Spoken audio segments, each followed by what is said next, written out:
Y en ese contexto, pues sí, hay una, digamos, se tiene que confiar de alguna manera el ciudadano en el ánimo social para más o menos tener una idea de hacia dónde va, digamos, la intención de voto. Y lo que me gustaría que comentaras, Israel, es cómo ves el ánimo social. ¿Sientes un ánimo anti 4T en este momento, a partir de lo que vemos y leemos en la prensa, lo que escuchamos en la calle, en las conversaciones con los vecinos, con la familia, etcétera? ¿O es una idea que simplemente se está dando en ciertos medios que de pronto uno puede llegar pues a visitar y se da este contexto, este entorno donde hay ciertas voces que han sido anti 4T desde que arrancó el sexenio? Pero ¿tú cómo sientes el ánimo social? Pues mira, ¿Hay un ánimo anti 4T o no hay un ánimo anti 4T? mira, yo creo que depende del lugar digamos, de observación, vamos a ponerlo, ¿no? Sí, El punto de observación desde donde el observador está mirando el asunto, ¿no? sí, Pero mira, si yo te lo digo a bote pronto, desde el punto de vista académico, en el campo en donde estoy yo metido, que es la ciencia política, ¿no? sí. Sí te puedo decir que incluso revisando la literatura que mis colegas en el país han publicado en los últimos 2 años, ¿no? En torno al fenómeno del populismo, en torno al fenómeno de la democracia en México, en torno al fenómeno del liderazgo del presidente actual, etcétera, etcétera. Cuando uno revisa el grueso de estos textos, pues sí aparece sinceramente un ánimo anti 4T. Ujú. Fíjate, es evidente que bueno, estamos hablando de textos que de algún modo están fundamentados académicamente, son serios, etcétera, pero sí hay un ánimo anti 4T, ¿no? Ya no es ni siquiera un ánimo antipopulista, sino un ánimo particularmente anti 4T. Es decir, ideológica y culturalmente ya no opera exitosamente el clivaje populismo-antipopulismo, ¿no? Ok. Pero probablemente se desliza a este clivaje de 4T anti-4T, ¿no? Que Sí. es una cosa distinta porque al final la amalgama dentro de la 4T no nada más es el populismo, son muchas otras cosas, ¿no? Entonces, sí hay un ánimo en ese sentido que yo te podría decir de manera directa, hasta como mera percepción de la Ujú. experiencia en este rubro. Pero, por otro lado, si uno revisa los principales noticiarios en las mañanas, mediodía, me parece que también hay como este ánimo, ¿no? Muchas veces no velado, sino abiertamente descarado, ¿no? Eh, Sin tapujos, un ánimo anti 4T, ¿no? Me Ujú. parece que ahí posteriormente habría que dividir que mucho de una parte, no sé si mucho, pero una parte de este ánimo anti 4T, por ejemplo, en campo intelectual, o dejemos a los intelectuales de lado, pero en campo Ujú. académico y en campo periodístico, tiene que ver mucho con los adeudos que deja esta administración. Sí. Es decir, con lo que dejó incompleto, con lo que no logró aterrizar, con lo que, digamos, se inauguró a medias, ¿no? Ujú. Es decir, con todas estas maneras que más o menos son improvisadas o un poco al furor o digamos, el entusiasmo del cambio te juega mala pasada, ¿no? Pero que Ujú. hay una serie de adeudos y pendientes que son importantes, como este que estábamos comentando de la composición del Tribunal Electoral, ¿no? Sí, sí, sí. Ahí sí me parece que es un ánimo más vinculado a problemas estructurales. Pero en otro sentido, hay un ánimo de que más del corte moral, porque es Ujú. más axiológico, es decir, ahí sí en términos bueno, malo, ¿no? Negativo, positivo, hay un grueso, al menos en redes sociales se ve eso en X, por Sí, ejemplo, ¿no? sí, sí, sí. Anti 4T en el sentido de que ningún candidato o candidata de la 4T moralmente es permitido moralmente que pueda seguir gobernando este país. Sí, Las sí. razones puedes esgrimir razones a medias, verdades a medias, etcétera, pero en general es una razón moral, no es una Ujú. razón de otro tipo, ¿no? Ujú. Sino una razón de que a mí, estos no me gustan, Sí. no me gustan cómo hablan, no me gusta cómo comen, no me gusta su estilo de vida. Luego entonces no pueden seguir gobernando el país. Pero es una razón, digamos, moral de un estado de ánimo muy reactivo, ¿no? Muy reactivo y que es propio de ciertos estratos sociales que se sienten amenazados, pero no amenazados por los poderosos, ¿no? Sino sobre todo por los que están detrás de ellos o vienen abajo de ellos y que de algún modo están percibiendo que los pueden alcanzar, ¿no? Porque se ven a sí mismos como reducidos en esta administración, pauperizados de algún modo, y que vienen estos de abajo, ¿no? Y los pueden alcanzar y volverse iguales que ellos. Es lo que en la sociología, en la ciencia política hoy se está estudiando mucho bajo el rubro de la aporofobia, ¿no? Es decir, el miedo al pobre, el ¿no? miedo al pobre, el claro. estilo de vida del pobre en la democracia, que este es lo que está jugándose, ¿no? Yo lo que creo que si hablamos de estados de ánimo, Jorge, tendríamos que aceptar que los humores dentro de la democracia nunca van a ser coincidentes. Eso es vivir en democracia, ¿no? Oye, Israel, pero a ver, este estado de ánimo que detectas, por ejemplo, en la academia, que se detecta en la prensa, es decir, en el mundo de los periodistas, quizás, de los articulistas, es decir, de los perfiles o de las personas que están trabajando en medios de comunicación, etcétera, y que de alguna forma están haciendo opinión pública. ¿Sientes que este ánimo social, que este ánimo que se da en estos sectores sí tiene un impacto en la sociedad o lo está teniendo? ¿O son dos circuitos totalmente diferentes? El segmento social al cual se estén dirigiendo, porque mira, por ejemplo, desde el punto de vista académico, desde el punto de vista intelectual y también periodístico, tú lo conoces muy bien, cuando se habla hoy, por ejemplo, del estado de salud de nuestra democracia, pues se usan adjetivos como crisis, regresión, retroceso, peligro, desazón, caída, divorcio. Y después, si nos queremos ver más dramáticos, podemos meterle el acelerador y usar adjetivos como colapso, caída, quiebra, catástrofe, decadencia, ¿no? O sea, es todo el léxico de la decadencia, ¿no? Semánticamente dicho, ¿no? Pero eso dicho, por ejemplo, por intelectuales tipo Aguilar Camín, Enrique Krause, sí tiene efectos, por ejemplo, en ciertos sectores académicos.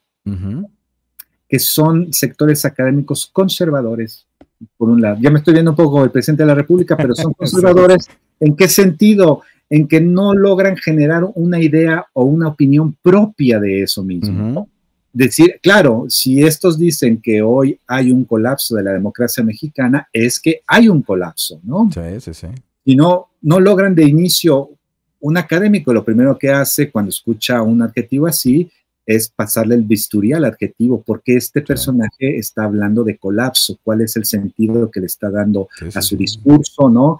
¿Hay condiciones o no para hablar de esto? Es un análisis de discurso al texto y al personaje antes de decir, claro, tiene razón este personaje con el colapso, ¿no? Entonces, este es como el problema. Yo creo que sí hay ciertos sectores, sobre todo sectores ilustrados, porque son circuitos. Yo lo pensaría como circuitos, ¿no?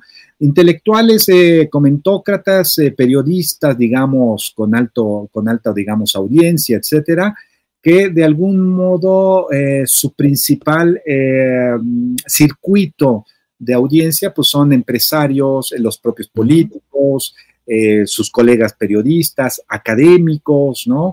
Tal vez una parte del estudiantado, pero vayamos, pues, un circuito de ese tipo, ¿no? ¿Tienen incidencia o no? Me parece que tienen incidencia en la dimensión simbólica de la democracia, ¿sabes? Es decir, no en las urnas, no en la manera en cómo un ciudadano pondera en última instancia el voto. Es decir, tenemos que partir del hecho que tampoco nosotros dedicamos como ciudadanos, digamos, mucho tiempo a estar ponderando todos los días 3, 4 horas, ¿no? Lo que se está dirimiendo en la opinión pública, ¿sí? Probablemente un grueso de esta ciudadanía lo tiene que trabajar y estar escuchando un podcast en el al trabajo. ¿Sí me explico? Dedicas una atención mínima, además pocos minutos al día, y con eso te das una idea de política, ¿no? Pero lo que sí creo es que los mensajes todavía van a ras de tierra, muchos de ellos. No entenderíamos por qué tanto Claudia Sheinbaum como Xóchitl y sus estrategas pues inundaron prácticamente el país de publicidad, de plástico, ¿no? De espectaculares, lonas, corbatines, etcétera, porque todavía esa vieja forma de hacer política es muy efectiva. Sigue vigente, claro. ¿No? Para sectores que usan las redes sociales no para darse una idea de política, la usan para hablar con su comadre, ¿no? Y con su sobrino en el otro extremo del país o de la ciudad, no para qué hizo ahora Xóchitl, qué hizo ahora Claudia o Maynes, ¿no? Entonces, ahí yo sí creo que es muy diferenciada la manera en cómo impacta, ¿no? Pero lo que sí es que estos, digamos, cenáculos que tienen altavoces, ¿no? En el campo de la opinión pública, pues de algún modo tienen sus replicantes, ¿no? Que esto es lo interesante, tienen sus replicantes a nivel local y a nivel nacional, ¿no? Es decir, pequeños grupos también de cenáculos que se colocan a nivel estatal, a nivel ciudad por ciudad, también como los grandes periodistas, los grandes intelectuales, los grandes académicos de esas ciudades, y que de algún modo les sirven como correas de transmisión precisamente a ellos, ¿no? Más allá del medio en el cual estén expresando las opiniones. En algunos casos es evidente que las cadenas de televisión, radiodifusoras, etcétera, que tienen cobertura nacional, pues ayuda mucho, pero en realidad son en términos de un estilo de vida, esto es lo que comparten, ¿no? Sociológicamente, ¿no? Una idea en común o pretenden compartir una idea en común en torno a lo democrático y de algún modo están hasta convencidos, por eso hablar de estados de ánimo es bien interesante, están como convencidos de que esa idea es la idea de la democracia, digamos, totalmente completa en todo el país, ¿no? Cuando es simplemente un estado de ánimo y una percepción de lo que es lo democrático en el país.